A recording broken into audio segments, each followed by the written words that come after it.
Welcome to the TRXL podcast. I'm Evan TRXL, and in this episode, I welcome Keith Gerchak.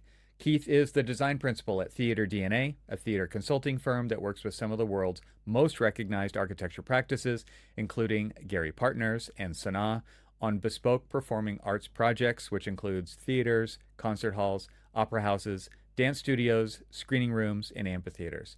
His path to that role is one of the more interesting career arcs I've come across.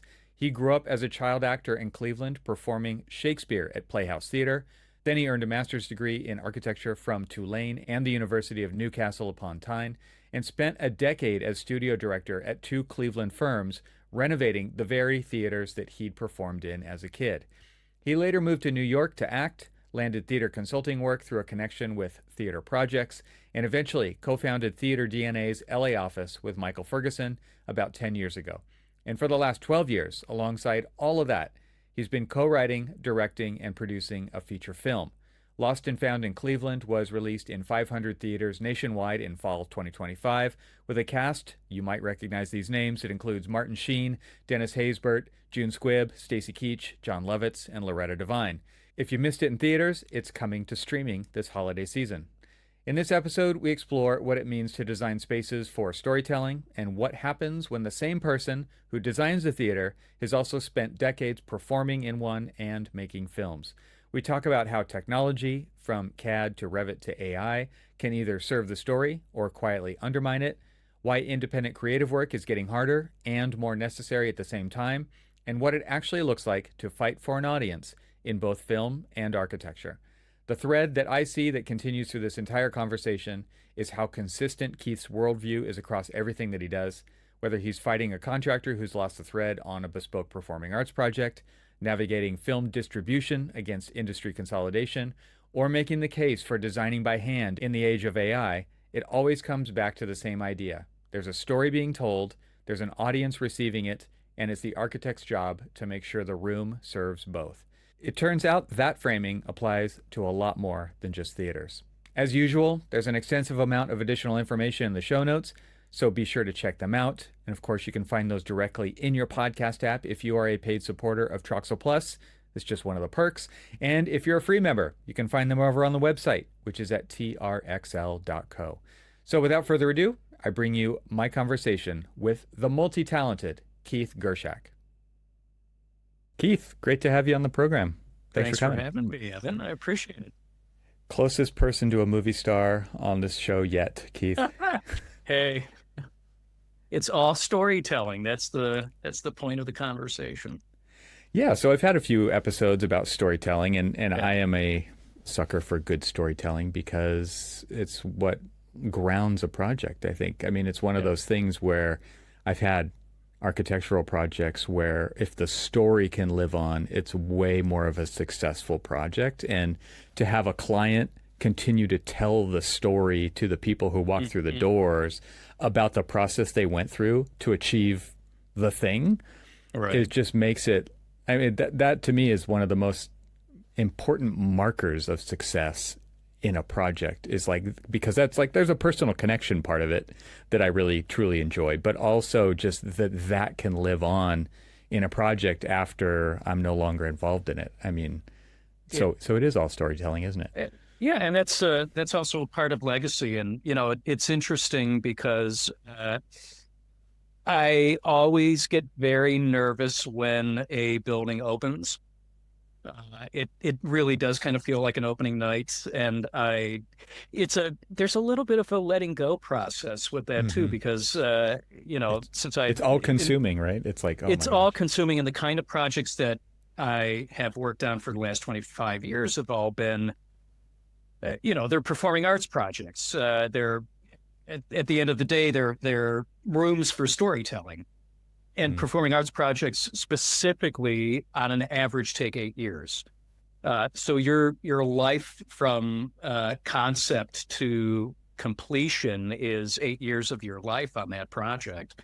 Obviously, you have multiple ones going on at the same time, but there's a letting go process when you kind of fade into the background and you are watching people experiencing it for the first time, walking in, and you're I don't know. It's a little nerve wracking. So I actually find that I prefer not to be there on opening night when they go. But I would like to go back a year later and hear the owner telling the story of the making of the building. And there's a wonderful legacy aspect to it, like you said.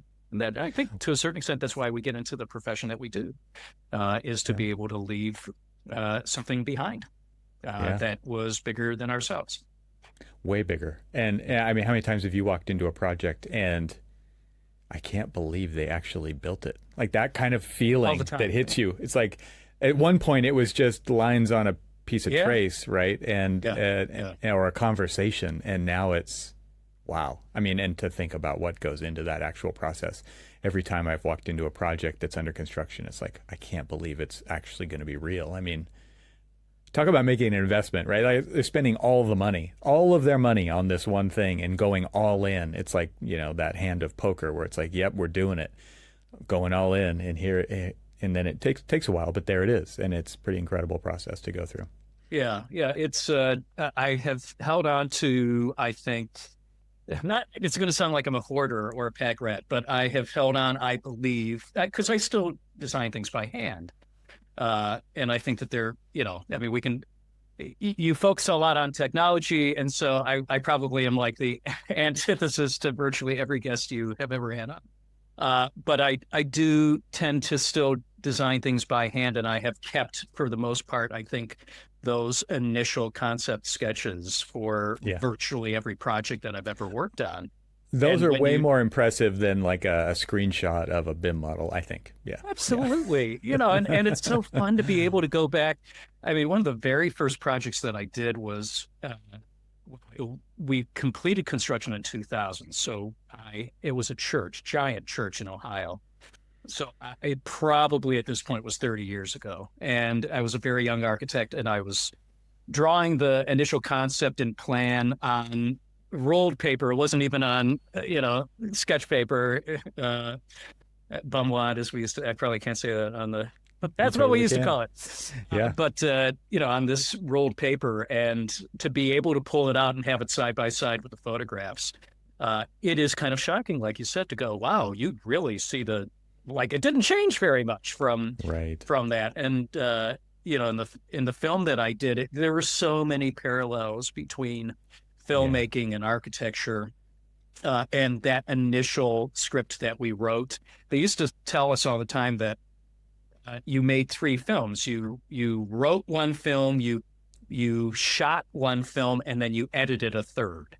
And I found that, like in architecture, at least in those experiences that I've had, the script that we wrote at this point 12 years ago is the same film that we ended up on screens in movie theaters. So that's cool. I don't know. It's very exciting, and you do kind of go, oh my God, somebody paid for this, and people are actually enjoying it, or walking through the building and liking it. So there's something obviously very gratifying about that.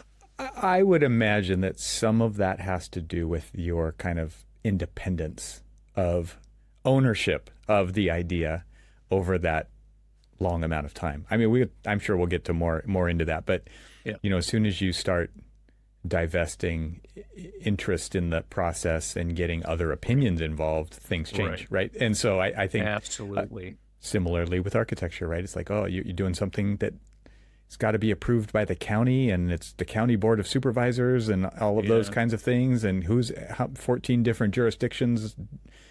Absolutely. It dilutes that initial, the strength of the initial creative concept. Yeah. Versus like, what was Frank Lloyd Wright's Unity Chapel was like 8 sheets of, crazy. So anyway, and it's amazing how he was able to, there's also something too, I was thinking about that too, in terms of this concept or through line of storytelling and the advancements in technology and Revit. And, we just did a $3 billion project that I don't even know how many thousands of sheets of paper there are. But, you just lose the forest for the trees. There is so much dilution and also the layering on of all this information, and you kind of lose the story. And the communication. And I have been finding increasingly, like on job sites, how the contractors are just not following the ball. They don't know what we're talking about. I just did another podcast for my other podcast, Archispeak, and that was like, what does punch ready mean? Like, just give me the simple definition of punch ready. Right. And my answer was, well, it's what's in the plans, right? And that's just not the case normally when a building is about to open and you're reviewing a punch list, and it's like, the job is to actually have all of this completed before it opens, not have all of these open-ended issues still. I mean, it's actually kind of ridiculous, but like you said, like, they do kind of lose sight of the ball sometimes. Yeah. No, that's absolutely true. And I kind of wonder, it really got me thinking as to how, when, where, how, why. But I don't There's know. a lot of hows and whats and whys in there. Yeah. I probably had too many. But I did find that, it I don't know. It does make me feel like I turned into the old timer. I was always the young kid in the room, and then I suddenly, woke up one day and I looked around and I was the guy with the gray hair and saying, get off my lawn. And it does. I think your last guest was talking about how, I got to be careful that I'm not the old guy saying, gee, the grass was greener in the past, as opposed to today with the modern. Obviously, technology has really helped in a lot of respects, but I think we may have lost sight of some of the things. Yeah, the why and the shortcomings and what it isn't good at sometimes. Yeah. Well, I'm really curious to hear this double life that you've been leading for many years now, right? So decades. So let's talk, if you can give kind of a synopsis of that, and then I think we'll chase things in both directions. But I'm curious how those two different things feed each other over this time as well. So launch into kind of where you've been, what you've been up to. Yeah. It probably starts with an origin story that I was a child actor in Cleveland, doing Shakespeare at Playhouse Square, which is the second largest performing arts center in the country outside of New York. And they used to bring in the actors from New York, and there was only one theater at the time that had been renovated out of all of these old movie palaces that had been built in the 20s, and then in the 60s they had been threatened to be torn down for parking lots. And then there was a not-for-profit that came and said, we're going to save these one by one. And it took them 25 or 30 years, but they did eventually renovate all of them and salvage them and turn them into performing arts centers. And as I was doing these shows, Shakespeare, but we also were doing like Samuel Beckett, and there would be 5 of us on stage and 4 people in the audience, because nobody in Cleveland in 1982 or whatever year it was wanted to go downtown Cleveland to see Samuel Beckett. But the actors would come in from New York and they would say, kid, you should get back up to acting because it's a really tough industry. And I always said I got stuck on the A's. My parents and I went on a cross-country trip after we closed that Samuel Beckett show. And I was in the backseat sketching, all these buildings as we were going through St. Louis or Kansas City or what have you on the trip. And then I got to Los Angeles and I went, oh my God, architecture, that's what I should do. So I got a degree in architecture from Tulane. And then I moved back to Cleveland and I bought a house and I became a director of a firm specializing, actually at that point it was really jack of all trades. It was multifamily housing, it was temples, it was retail. And then I kind of segued into performing arts and working for the firm that was Westlake Reed Laskowski and Pete Van Dyke, who had originally been renovating Playhouse Square. And so then this firm was renovating the theaters that I used to perform in and would look at and go, oh, wow, I wonder what they used to be like in the 20s. And then I was responsible for renovating those theaters. And at the same time, still was performing. And then I helped start a theater company that was performing in the basement of those same commercial theaters. It was in the storage room, and we turned it into a 99-seat theater. And we ended up doing Samuel Beckett and Ian Esco and all the things that nobody was wanting to fill a 1,000-seat house. I don't know, you wake up one day and you go, I think I'm on the wrong path. I was supposed to be doing this as a backup architecture. And on my very last day in that office, there were some consultants, theater consultants, from a theater projects, which had been a theater consulting practice that started in London, and then it moved with Richard Pilbrow, the founder, to the East Coast. And there were two managers from that company that came to see Playhouse Square.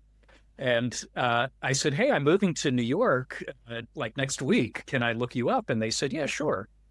Here's our card. And I ended up going to New York to act. I booked a tour. I was on the road, and I called and I said, hey, when I get back, can I come in for an interview? And so we set that up, and I was unemployed for about 3 hours. I did the cast recording in Manhattan, and then I got on the Metro North train, and I went to Connecticut and had the meeting. And they said, you're hired. There was some chemistry there. That's what you're saying. Yeah. It was, and it was, it was kismet. It was fate. It was good timing. So I had a background as an architect. So then it was kind of learning a new perspective of being a theater consultant to architects, but actually being the architect on staff. And it was also coming with the perspective of somebody who was a performer who had been knows how it works on stage all those years. Yeah, you know how it works. And so all of us kind of had it in our DNA. And at, I don't know, probably 5 years later, I moved to LA, and then Michael Ferguson moved to LA, and they had said if there were two of us that they would open an LA office. And so Michael founded the LA office as a kind of spin-off of that company. And then we rebranded and became our own company of Theater DNA 10 years ago. Nice. And, there's really something in that name of the firm, which is that it is in our DNA, that background of we're operators, we're screenwriters, we're playwrights, we're all of that. I've been working on creating rooms. So I'm the design principal for the firm.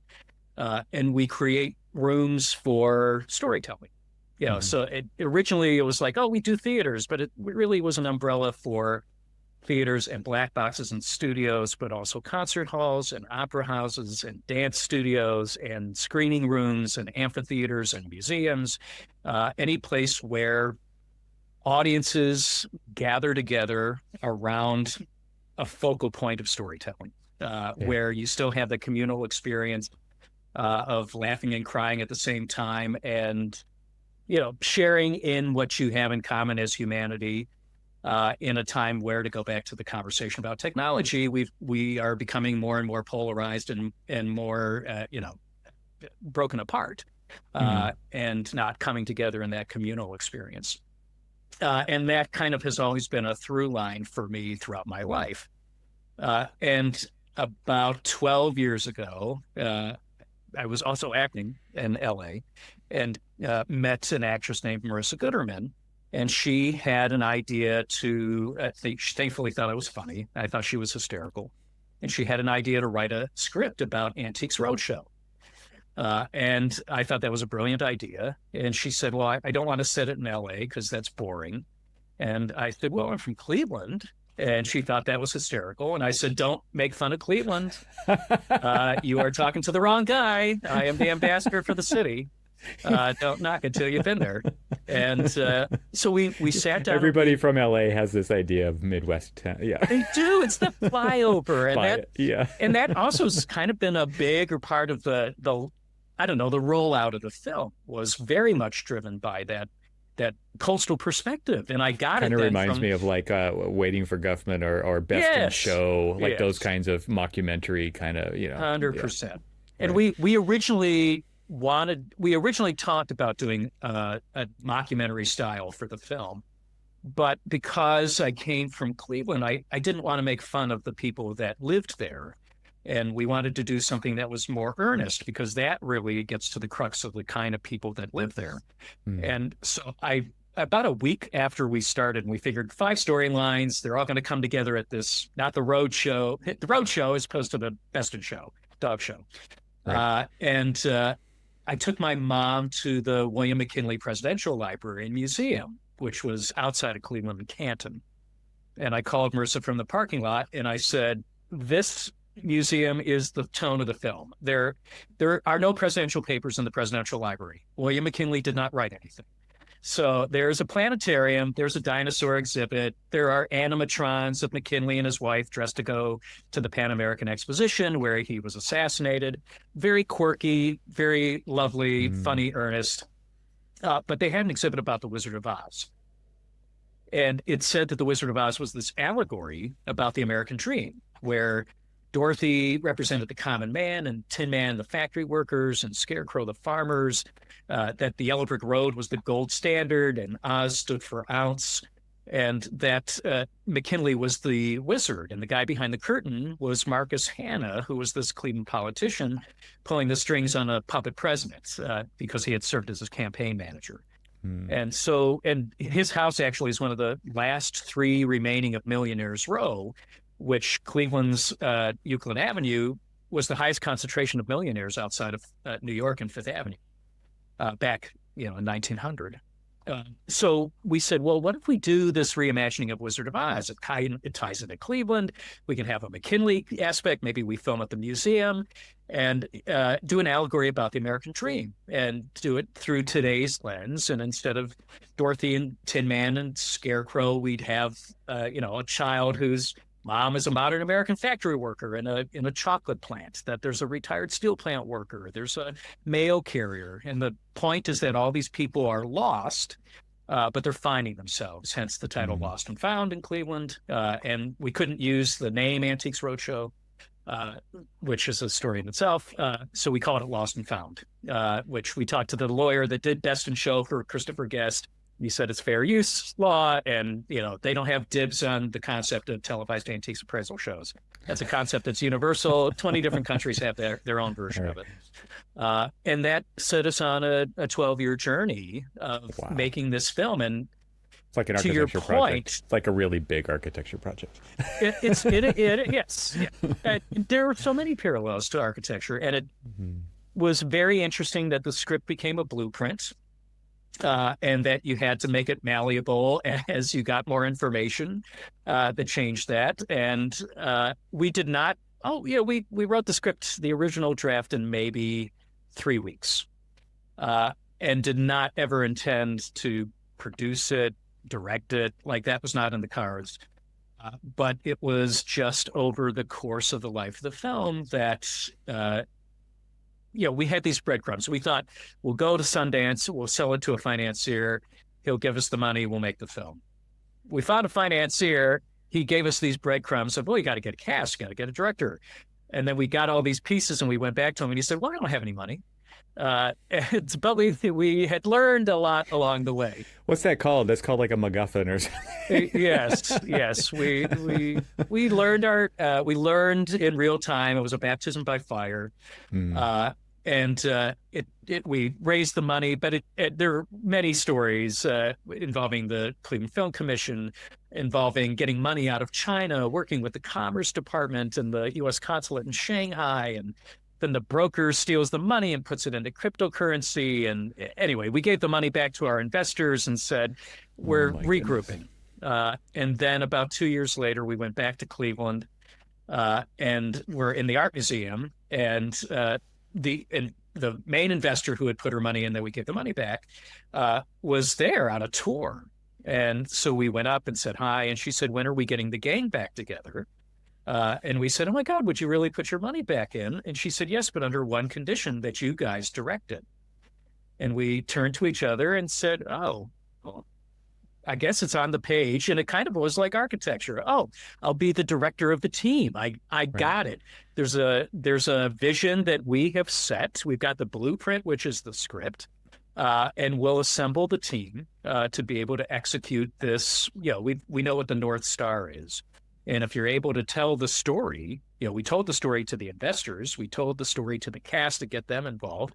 You end up, it's all HR. We had a mentor that told us it's 85% HR. Hire the right people. Make sure that your vision is strong enough and that you've done the work enough that you can pivot in real time, on set, on site, where you come across something and you go, okay, does this serve the purpose of where we were headed, and how do we navigate the hurdle that we've been faced in real time. And we did. We lost actors that we had to cast in 48 hours. And, it's a big cast. It was Martin Sheen and You Jon got some Lovitz. big names on there. Yeah. Dennis Haysbert, June Squibb, Stacy Keach. We had a cast of 14 principal actors, but we had originally had a casting director the first go around before we gave the money back, who had said, "You'll never get that caliber of an actor. You're an independent film company. Nobody will do it." And the second time around, we said, "Well, we're not hiring a casting director or anybody that's going to tell us no, because it diluted the concept." And we're going to stick to just because of their previous experience or their limiting beliefs, right? Like that. Absolutely. That's really interesting takeaway from that process. Yeah. And so we said, okay, we wrote very personal letters to the cast as we would make a financial offer. We had the money to back it at that point. And we didn't go after actors that were in it for the money. We went after truly actors. June Squibb was the first person that we had attached. We wrote the role for her 10 years earlier. And we had at that point, we were trying to get somebody to produce it for us. And I'll never forget, one producer said, "You'll never build a cast or a film around June Squibb. She's unsellable."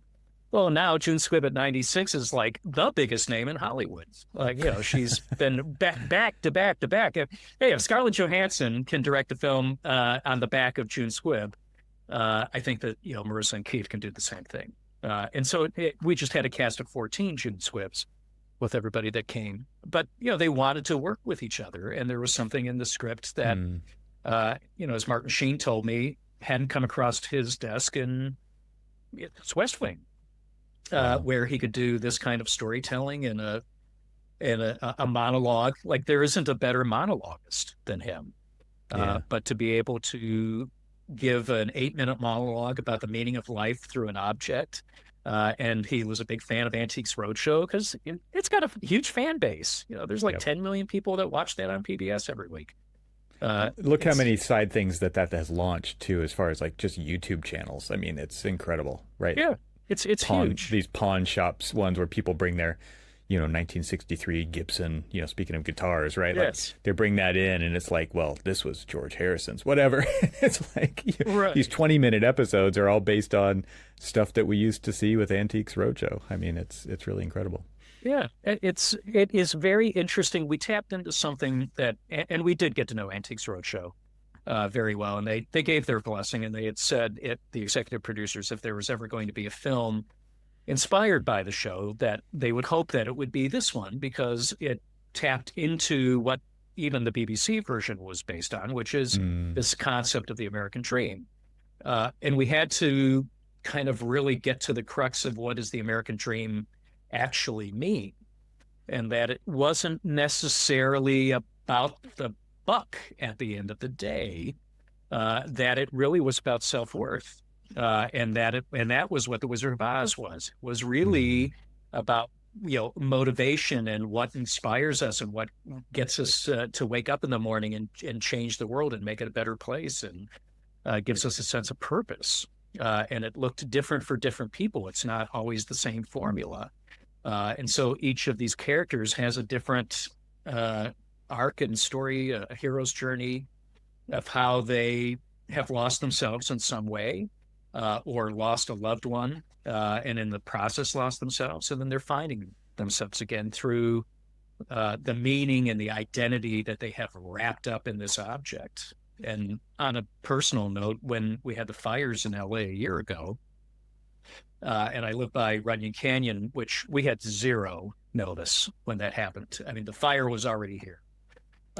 And there was no time. You had your emergency bag, the backpack, but all that had was like your papers and a filter for water in case you had to drink out of a stream.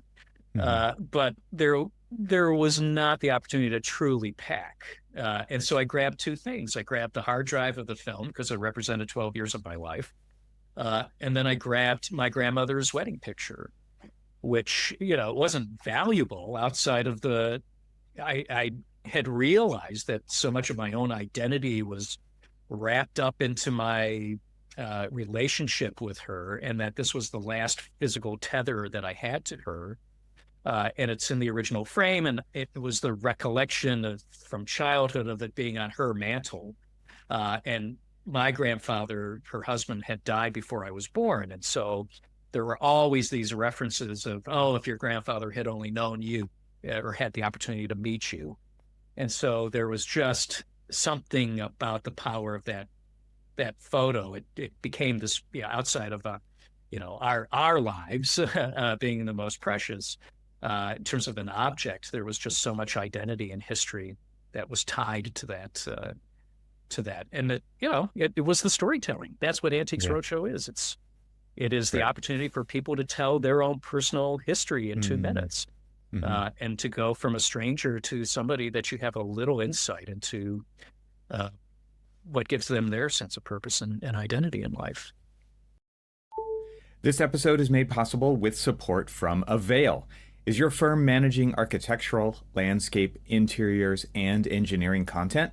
Avail's all-in-one content management solution stretches across all disciplines, file types, and content locations, so production teams can find everything they need all in one place.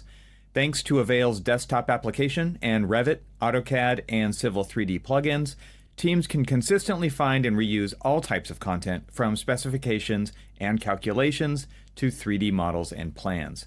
As a result, standards-compliant models and drawings are easier to create, the documentation process is less chaotic, new hires are easier to onboard, and projects are delivered faster with fewer errors.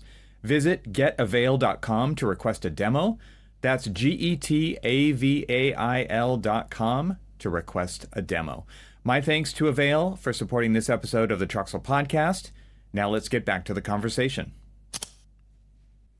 The power of storytelling as kind of a through line for the story of this episode. Yeah. I mean, there's so many directions we could go with that, but it's really interesting to hear how you're tying in. I mean, you're a master at doing this, right? And you're doing it through this process you've been through over the last 20 years to say, okay, here's this piece of the thread, here's this piece of the thread, here's this piece of the thread, and the thing that goes through it all is here's what actually matters, right? You're talking about legacy, you're talking about meaning, like the things that you grabbed when you had a moment's notice were two things that meant the most to you, and you maybe weren't even sure with the photograph why until you thought about it afterwards, but it was just instinctual, right? Yes.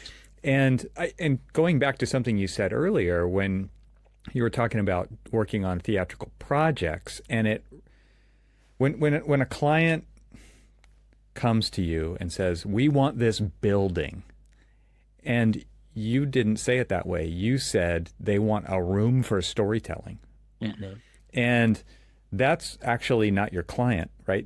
That's your client's clients who you're talking about in that discussion, or at least in that's the guiding star for that project, right? It's creating the experience for the ticket buyers who show up at the door, not the people who wanted the building. The building facilitates that to happen, but I think that's a really interesting way to kind of frame it and architecture and why we do what we do, right? Because of you can be more successful at doing, first of all, remembering why you do what you do and finding the meaning in that, but also getting good at this aspect of it so that you can do more of that, right? And remembering that's why you do this. This podcast is a lot about technology and process and the day-to-day, and architects live in that busy work of producing all the things necessary to achieve the final goal. And then, okay, now we're going to do it again. Okay, now we're going to do it again.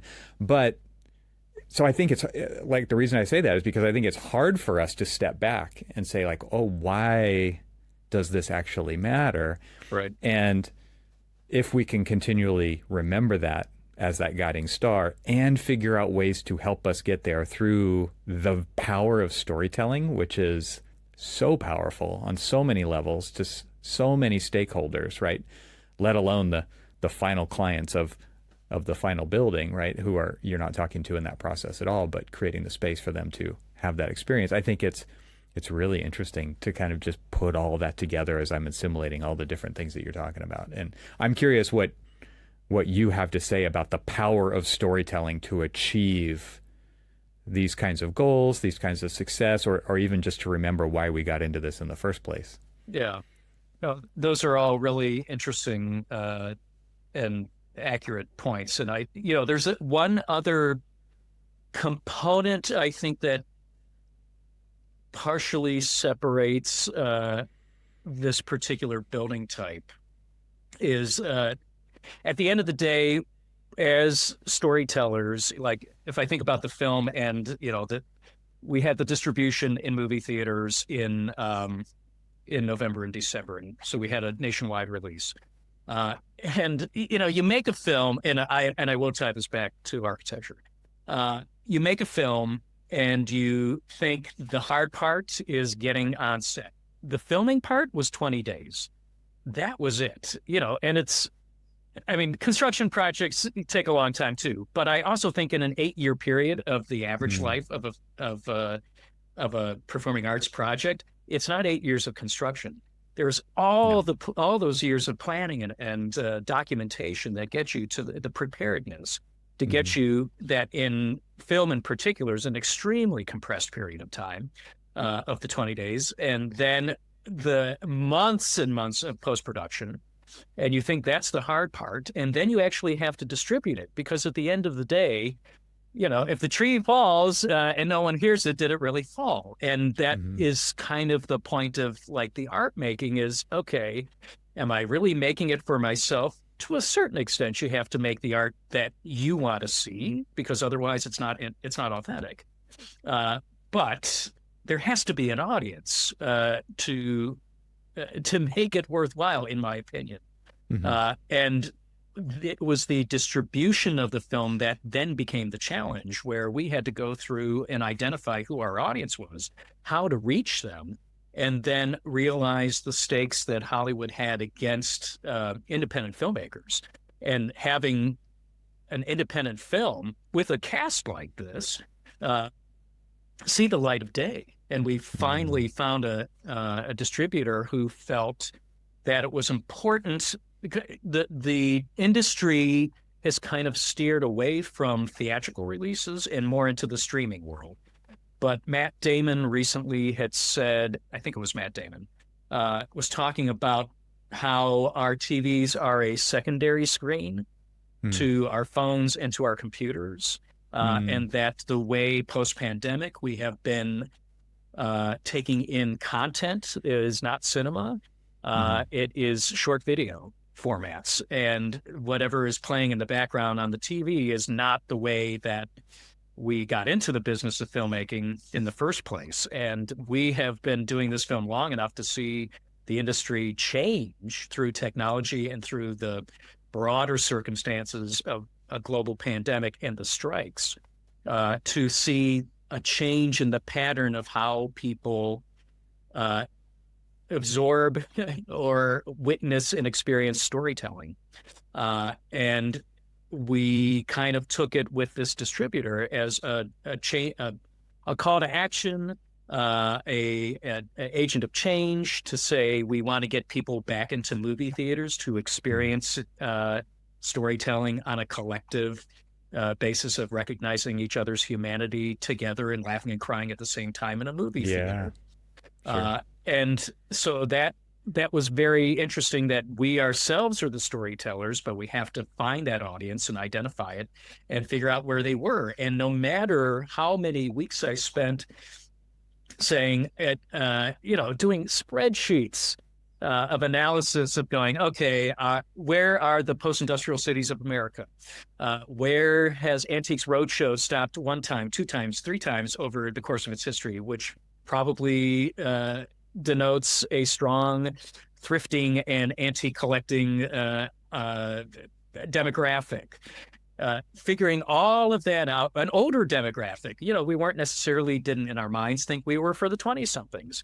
That being said, we had the most views of the trailer on Instagram. I just was at the bank on Friday and the 20-something cashier was like, I know this film and this cast. Wasn't at all who we thought our demo was. I thought it was the 50-year-old couple in Cleveland. not necessarily, because I ran into a 50-year-old couple from Cleveland in Rome last week on a tour of the Borghese randomly, who did not know of the film. I don't know how, but you keep trying to reach. You're like, it's the biggest thing that's happened in Cleveland, truly, in some amount of time at least. So, and we were the biggest film in the history of the film festival there. We had 2,700 people at a screening. It was everything that our thesis had been of like, people will come, to live and breathe and do this collectively.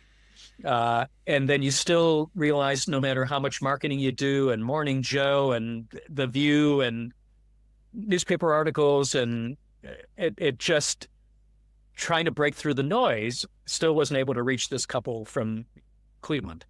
That's a very long-winded way of saying we have to identify our audience in performing arts, but the other 50% of the performing arts projects is we often, architects, I think, forget the storytellers. And it is a symbiotic relationship. There is kind of like this golden circle that is the interface between the audience and the storyteller getting the feedback from the audience, not in the screening rooms with the film. Although the filmmakers may be in the room getting that real-time feedback and actually editing the film based on the feedback that we witnessed in real time in the screenings. But we are building a factory for storytelling in many respects. So there's the whole technology aspect and the other 50% of the building footprint that we often as the theater consultants have to fight for from a budgetary point of view. Because it's a little bit of like in film, the parts of the budget that you don't see on screen. We spent hundreds of thousands of dollars on the marketing of the film.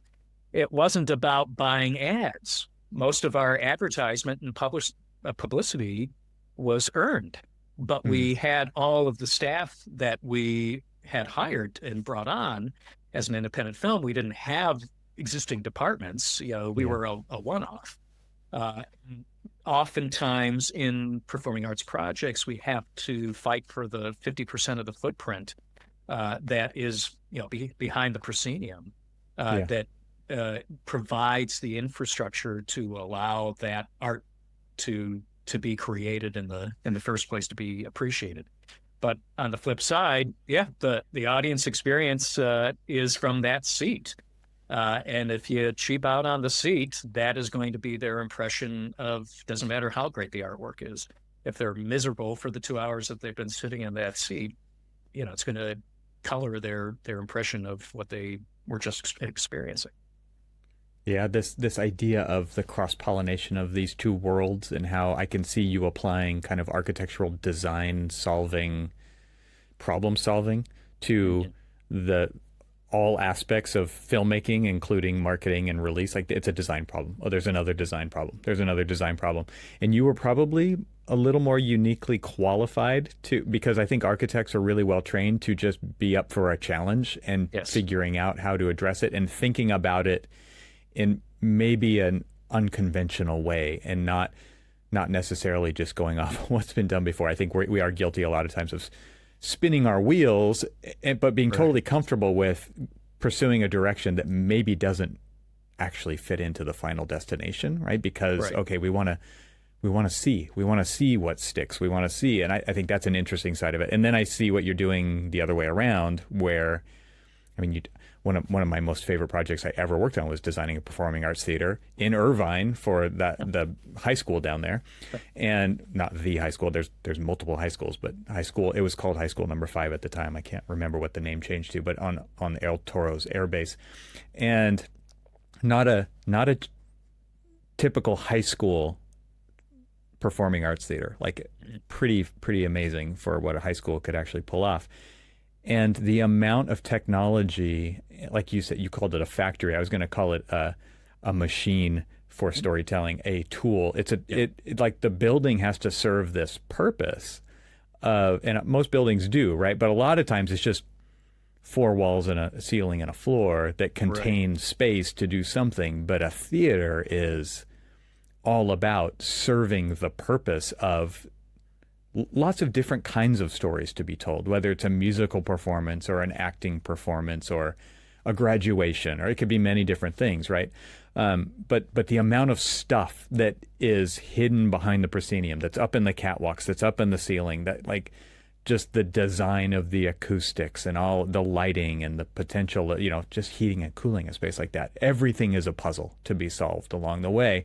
But I could see kind of you knowing from directing a film and being an actor for so long, it's like, what are the tools that the practitioners of the craft actually need to achieve those goals? And what a really interesting collision of all of this. And how cool is it that you've been living these multiple lives at the same time that can truly inform each other, so that you can probably achieve more success in both of them, I would assume, at some level. I mean, maybe things are not as cool as they appear like on the outside, but it sounds pretty cool. No, I mean, I'm thrilled. Look, I may not have gotten rich off of any of it, but it was rich with life experience.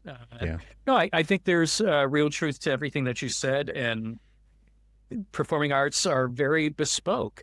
I just had a conversation yesterday with an architect to remind the general contractor that the seating is not an off-the-shelf item. Like you're not just running off the assembly. Even the seating itself is customized. I like how you even think about it from that perspective. That like you're really thinking about the audience member at that moment, and you're talking about the actual touch points of the person buying the ticket to come see the show, right, not just checking the box of seating, right? Absolutely. And, and I don't fault the general contractor. They have never done a performing arts project. And so, I think that in our rushed world, that sometimes, and this is terrible. And well, I'm not calling out the project, so they'll never know. But there is a losing the forest for the trees. There is a lack of focus, which then I go and say, okay, have we lost our way in the storytelling in some way, that we lost our audience? And we have multiple audiences in this process as well. Mm-hmm. You have and that's the interesting thing of being the designer for the room and the buildings themselves, is that it starts off, I have two audience members. I have the architect trying to, they may give me the outline and say, these are the parameters. Now go fill it and tell me what it is that I need. And then the other audience member being the owner, who is the storyteller, or at least the representative for the storytellers that's doing the hiring, the producing, and the presenting. And then that design document, it's interesting because like even internally within our office, has to then get translated into something that can be bid off of by that seating contractor, that the general contractor can understand, that the engineering team can then translate and understand from a coordination point of view, that all ultimately start from that initial hand sketch that I was doing for the room. And so when you kind of think about how do we use the tools that we have at our disposal from a technology point of view to their strength to assist the storytelling and not lose our audience in that process, which I do think on this particular project we have from a general contractor being lost. But you're interfacing with DSA, and California, and like that's a completely different audience that is often lost in the translation. And so, oh my gosh, yes, yeah. So it's just very interesting to work on something so bespoke as a building type, to realize how truly bespoke a film is, that there's nothing cookie cutter about it at all. It's not even episodes of a TV show. Like this is truly a one-off with every member of that team on an independent film is coming together for that one project. They may have worked together on other projects in the past, but collectively, all told, have never worked together to tell this singular story. It's a construction project, right? It is. I mean, You're talking about assembling a team to do a thing, and then disassembling that team and going off and doing another thing with a new team. Yeah, I mean, it's the same. Yeah, yeah. It's and my God, being beholden to the schedule and budget and all of those elements, and the three-legged stool that I quoted, from my very first day in architecture of, quality, time, and budget all having to be in balance. Otherwise, the stool tips over. And, if I said that once, I said it 100 times on set and in the process of pulling the film together. Let's take a short break from the conversation to invite you to join the most influential technology leaders in the AEC industry at Confluence. Composed of in-person events and a podcast co-hosted by yours truly, Confluence is designed to foster conversations between AEC firms and technology companies so they can learn, share, and engage with each other to support industry innovation. Software company Avail, which creates content management solutions for the AEC industry, started hosting Confluence events in 2019 to understand what firms are needing, wanting, and thinking around technology. To learn more about Confluence, explore upcoming events, and listen to podcast episodes, go to confluence.getavail.com. My thanks to Confluence for supporting this episode of the TRXL podcast. And now, let's get back to the conversation. Something that you said these two words, but you didn't say them like I'm going to say them here, and I'm curious what your reaction to this is. I believe storytelling is technology. Like, it actually is a technology. Technology doesn't have to mean bytes and computer programs and apps and robots or anything, or cameras. It doesn't have to be a physical thing. It can be this idea of a process to achieve an outcome. And I think that's what's so interesting about, I feel like a lot of things are determined by the way in which we tell the story about it, either going into it or coming out of it. It could change how we remember something, but it could also change or direct, maybe is a better word, how we're going to approach doing something. And I find that is such a powerful concept, and there is so much power in the ability to craft a good story for so many different reasons. I mean, you could look at advertising and marketing as like potentially in the negative column of, okay, we're going to change perception so that we drive sales and they consume. But then there's this really altruistic and maybe artistic version of that as well, and so many different versions of that in between. I'm curious, like, what's your reaction to storytelling as a technology? Well, it's interesting. I hadn't thought about it that way because,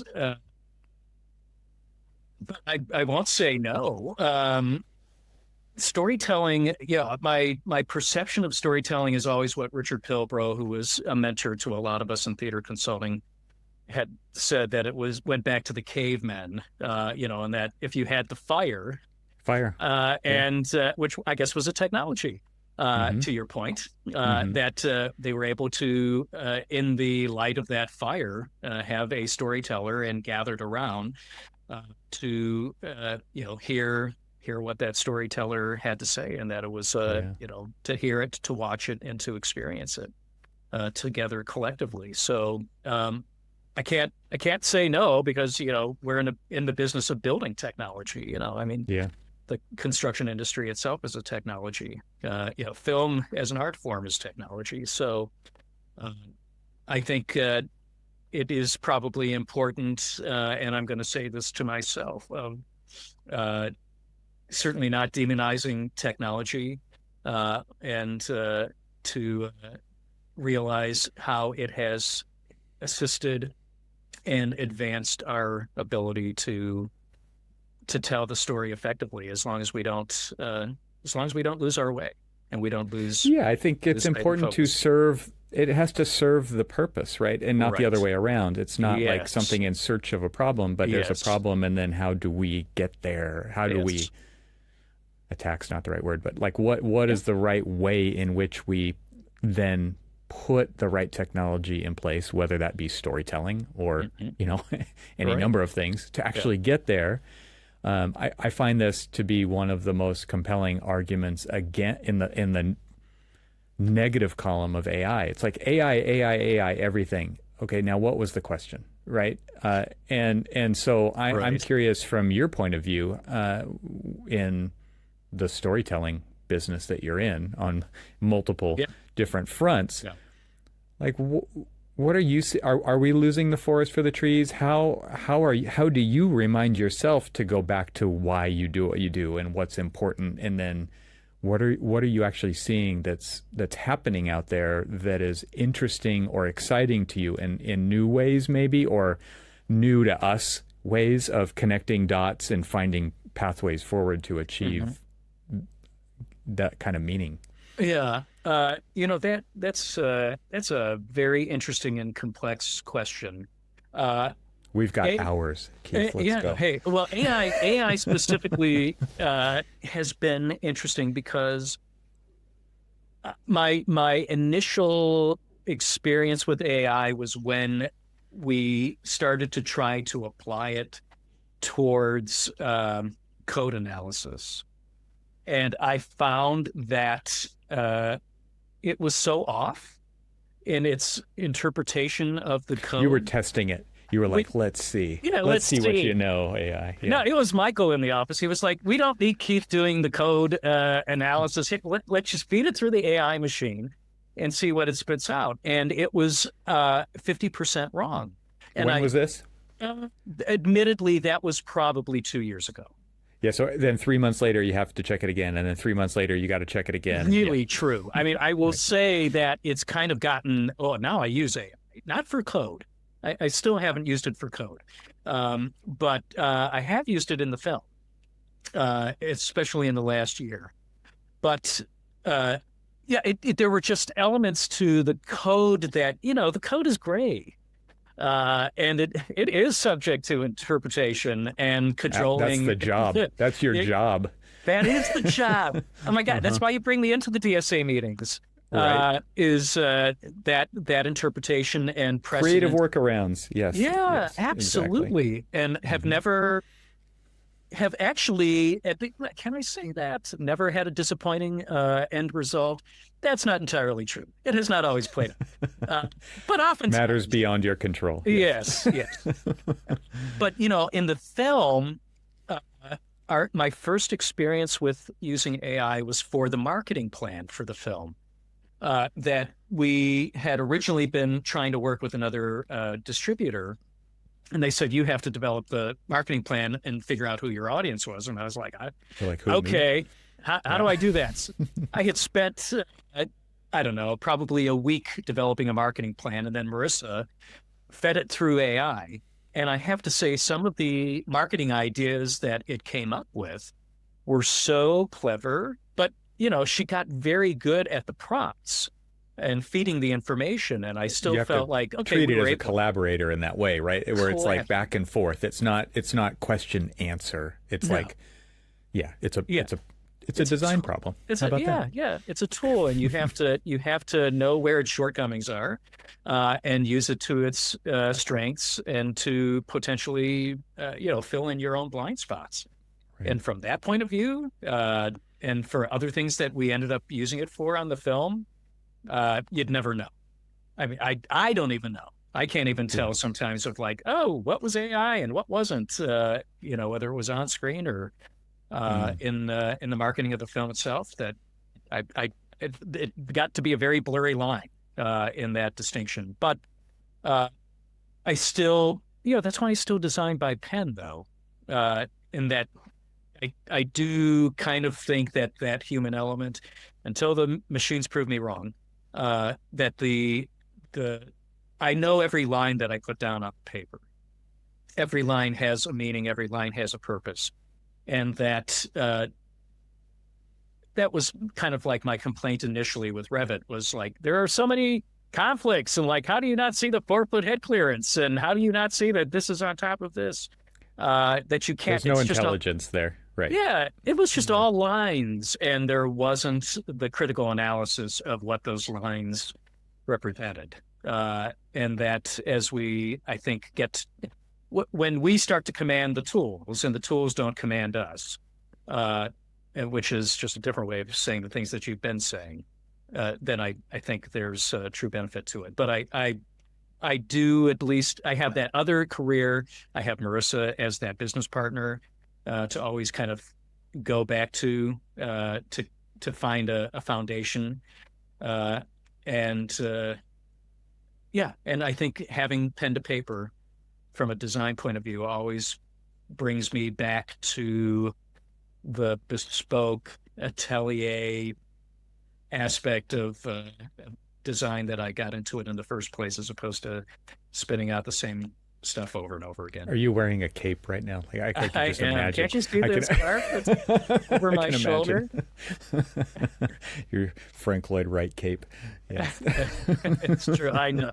It sounds so pretentious, and I'm really I hope to God I am not that person, but I mean, you're talking about the actual value there, and I think that is something that we get to brag about at some level, which is that's why you hire us, and we have to own that at some level, because we're being told in every potential channel of the media, they're like, number one, like, your job's going to be gone. Your value is now you can just hire this thing to do it for you for $20 a month. And the things that you're saying, I mean, there's a level of, you feel kind of weird saying it, but that's actually where the human value is. It's in that taste that you have taken decades to produce, and you have the scars, the battle scars of doing that for that much time to say, no, really, like this, we've done this, here's what we've achieved, and we can say this because we've done exactly that, and it's proven. And I feel there's going to be more of that. We need more of that. I think so. The question, and this kind of goes back to how audiences are consuming storytelling now, that if there is less and less motivation, and I wonder culturally too, like, I mean, I was only in Italy for a week, so it's not like I lived there, but my experience in, Rome, or, the small village in the Marche district, where the kind of communal gathering and the experience of getting together and living life less siloed and isolated in a bubble. Mm-hmm. I don't know how much that's happening. We've been conditioned, at least in the U.S., I feel, to be more and more in our own world, mm-hmm. and that then leads into the polarizations and everything else.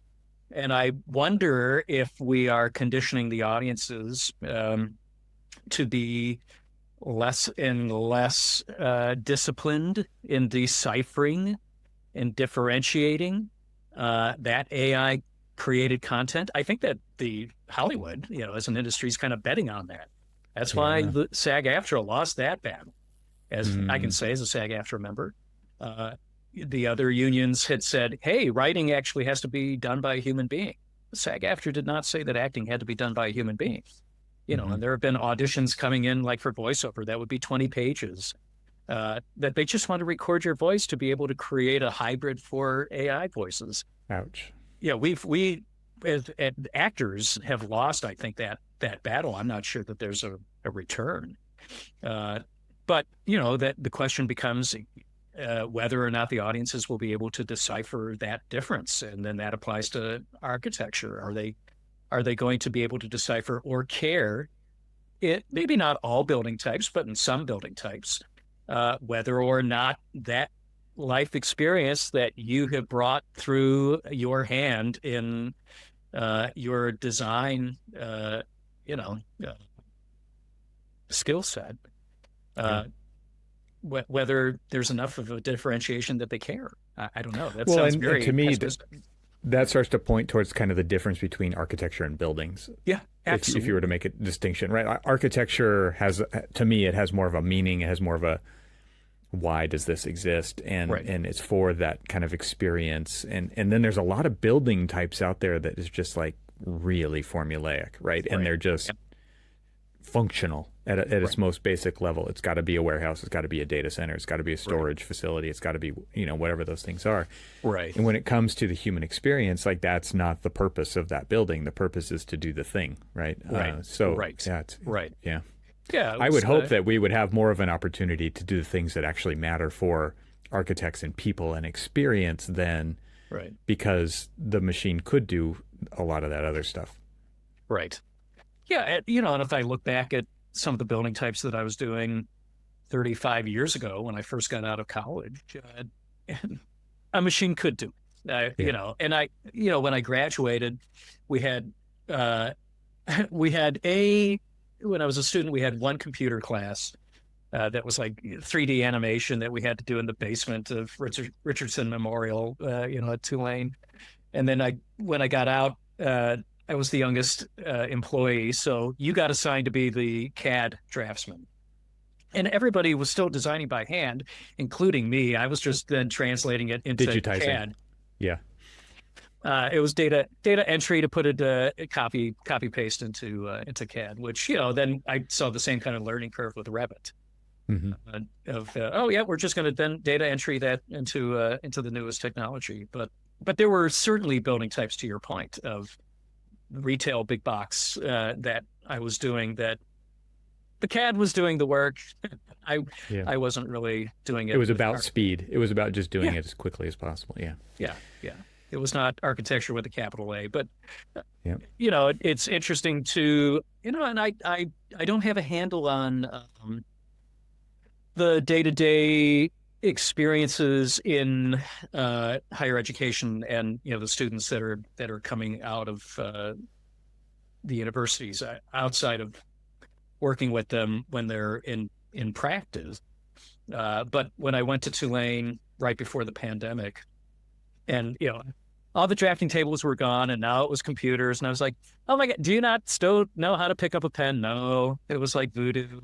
And then when I went to a design studio, there's all the drafting tables are there, but they're all laid flat, and they're just there to build maybe some models because everyone's laptop is sitting on top of them. Yeah. Yeah. And I asked where the books were, and they said, "Well, we don't. Well, the only reading that we do is whatever the program is that we were given for the studio project." And I said, "Yeah, but what about the Fountainhead? I mean, like that was required reading when we were in our first semester of freshman year. They had never heard of the Fountainhead." And I was like, "Oh my gosh." This entire conversation, why are we doing this? Where's my cape? Where's my scarf? Yeah. I've turned into Howard Ork. Hey everyone, I want to take 30 seconds to talk about something that really matters to me. This podcast exists because I believe this industry deserves better conversations. No agenda, no corporate backing, just honest, in-depth dialogue with the people actually shaping where AEC is headed. More than 25,000 of you listen to this show, and less than 50 of you are direct supporters of what I'm doing.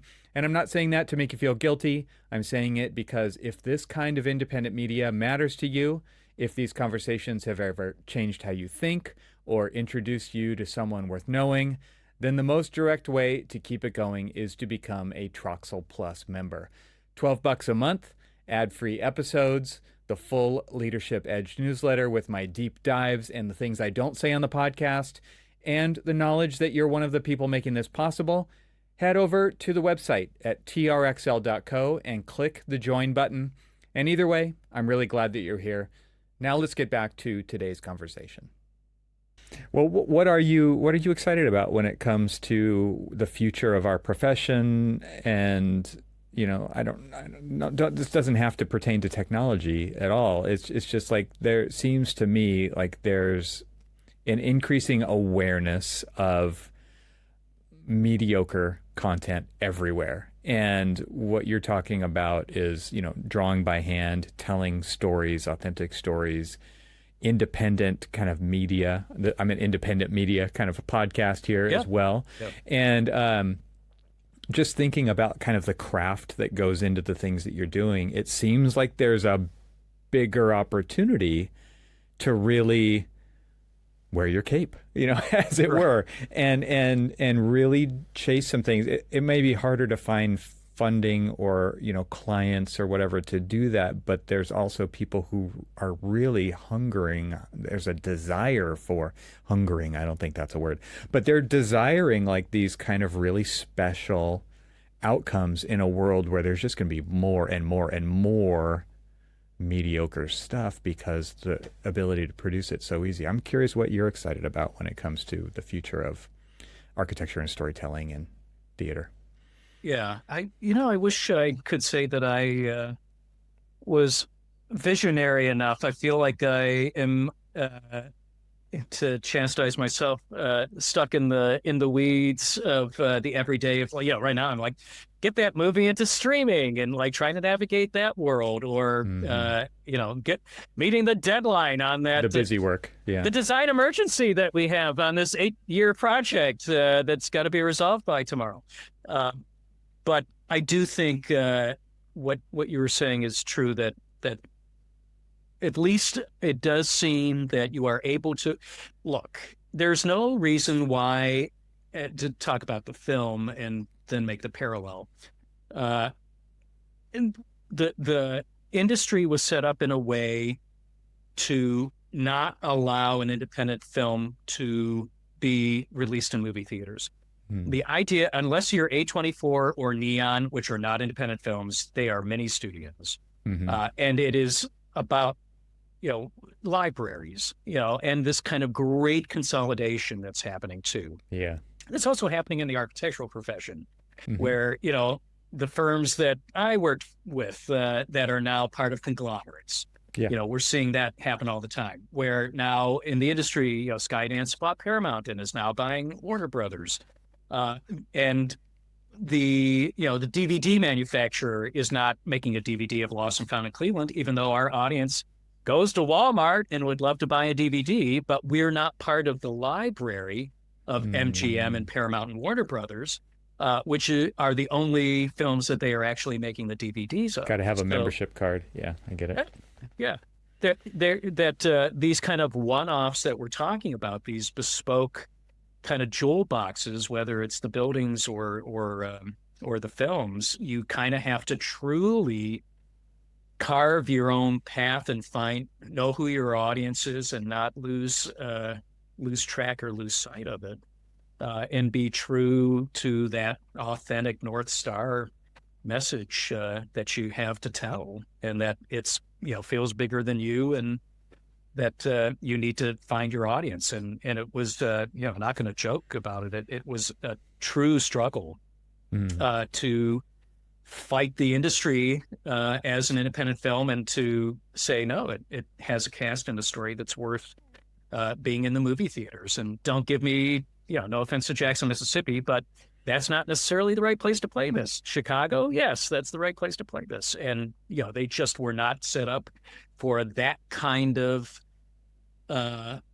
curation as an industry, to think like, what?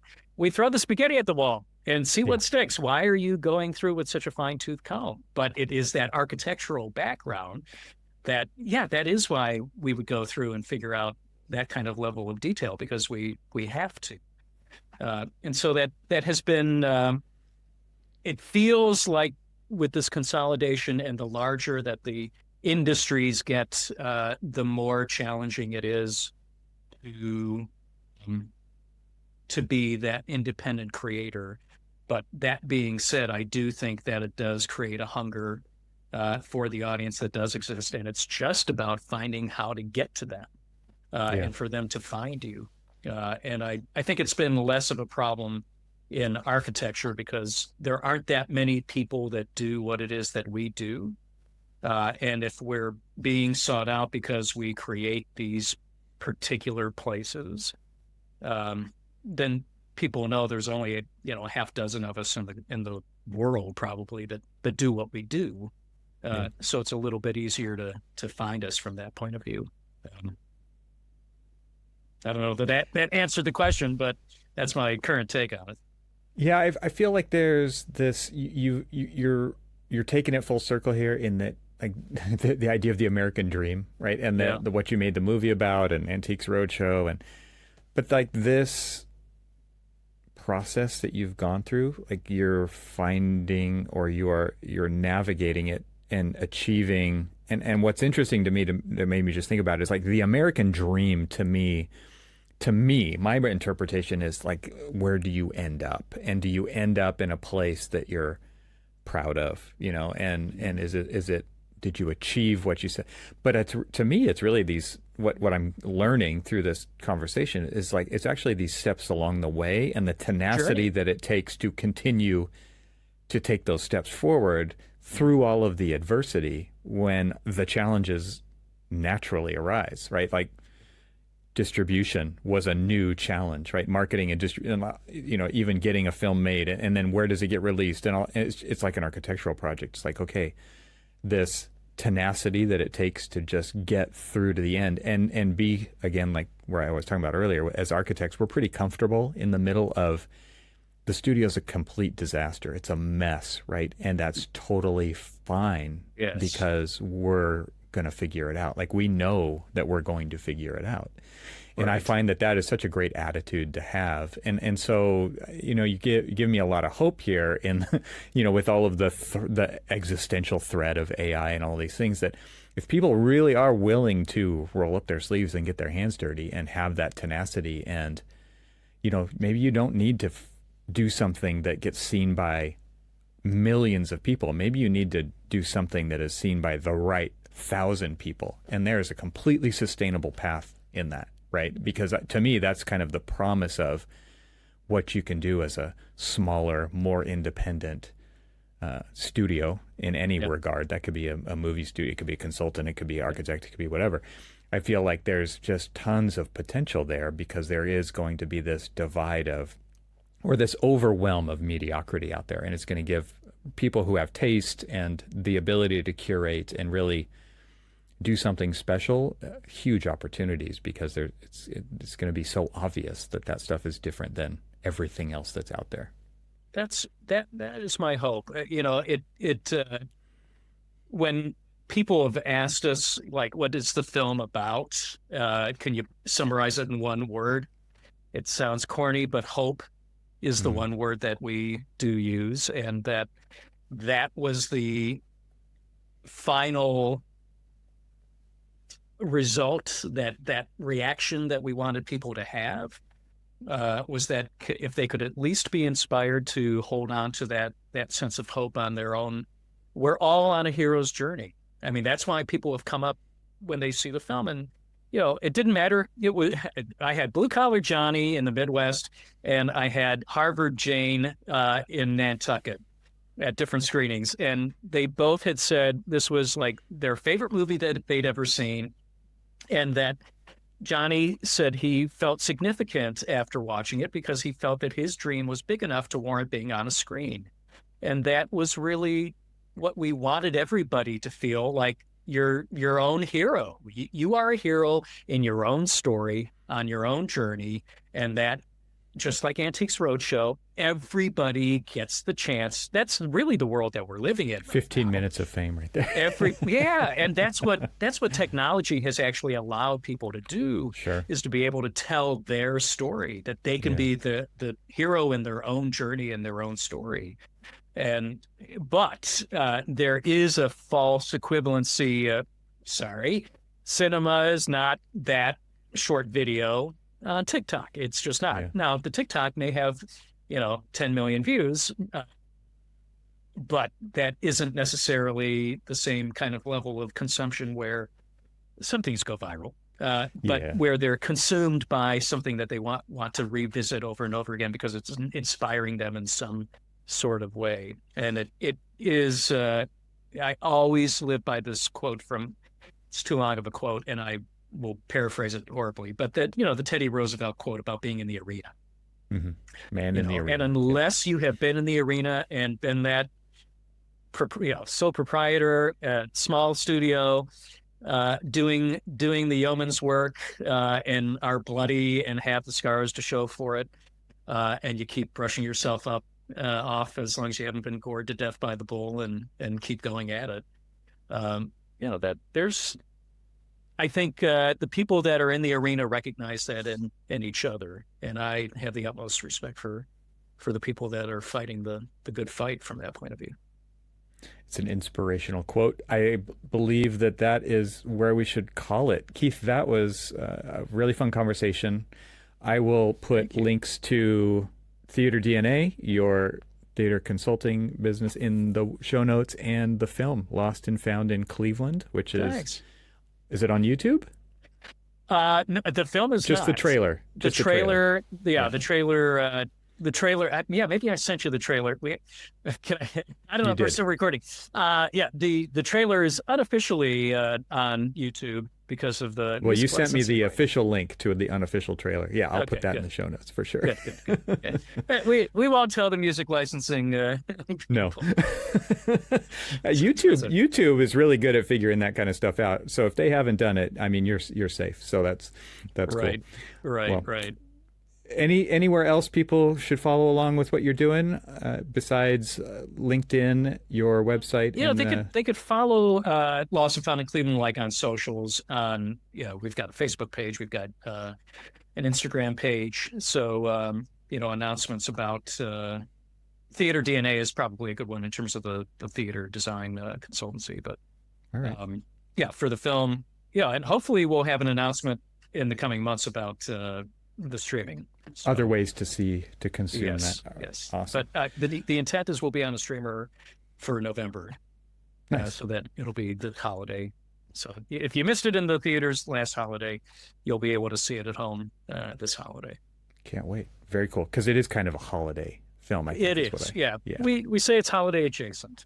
Nice. But we don't call out Christmas specifically, but there's a lot of holiday decorations. And it's just that is part of the spirit of that time of year as well, in terms of it wasn't a Hallmark holiday film. It wasn't like cutesy and formulaic and, tied up in a bow. Life is not that. It's more complex than that. So there's a bittersweet quality. There's a poignancy. We do address loss. There are people that were with us last holiday that are not this holiday. And there are lessons to be learned about ourselves in that process of grief and what have you, that are themes that we do explore in the film that we hadn't really seen tackled in a holiday film in a long time. And so that wrapped up with hope, I think, is interesting thematically for a holiday film. Awesome. Can't wait to see it. Keith, once again, thank you so much for this conversation. It's been really great. Thank you. I appreciate it. If you watched all the way to the end, thank you. That actually means a lot. I have two things I'd ask of you before you go. One, hit subscribe right now if you haven't already. It's totally free. It takes one click, and I'm really trying to get to 1,500 subscribers. We're not there yet, and every single one counts.